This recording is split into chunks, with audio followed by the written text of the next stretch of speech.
सर्वमंगल मांगल्ये शिवे सर्वार्थ साधिके शरण्ये गौरी नारायणी नमस्तुते स्वाहा। सरस्वती महाभागे विद्या कमल लोचनी विश्वरूपम विशालाक्षी विद्यामदेहि विदाम्बरे स्वाहा।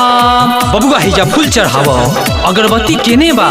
अरे बाबा अगरबत्ती तो आइले नहीं केने बाटे धूप दिया केने बाटे माचिस अगरबत्ती जी।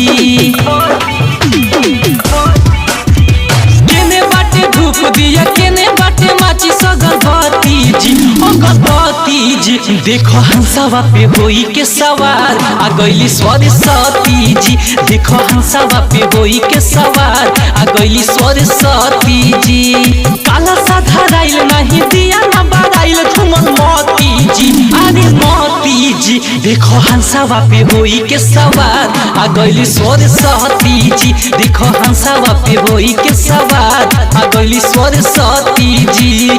तमेव माता च पिता तमेव बंधु च सखा तमेव विद्याधर विद्याम तमेव सर्वम मम देव देव स्वाहा। बालक हिजा दक्षिणा चढ़ाव। अरे कौन किया बाबा? 10 बजे गईल पूजा न भइल पंडित जी के ने बाड़े। फूलवा के माला ले के आव रूपवा माई के सवारे। 10 बजे गईल पूजा न भइल पंडित जी के ने बाड़े।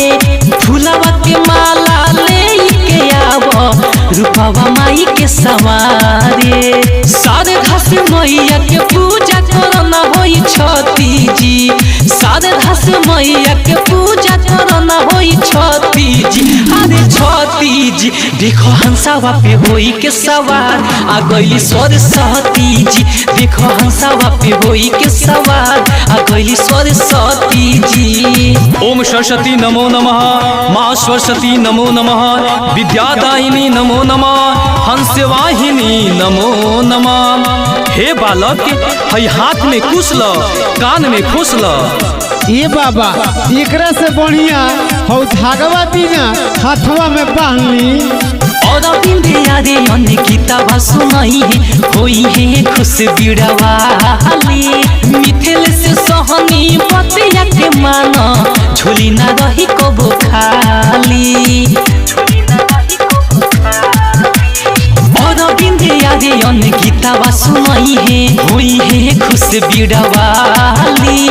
मिथिल से सहनी बतिया के माना झोली ना रही कबो खाली। आसन सजावल जाई हमनी के मिली जुली डटी जी। आसन सजावल जाई हमनी के मिली जुली डटी जी।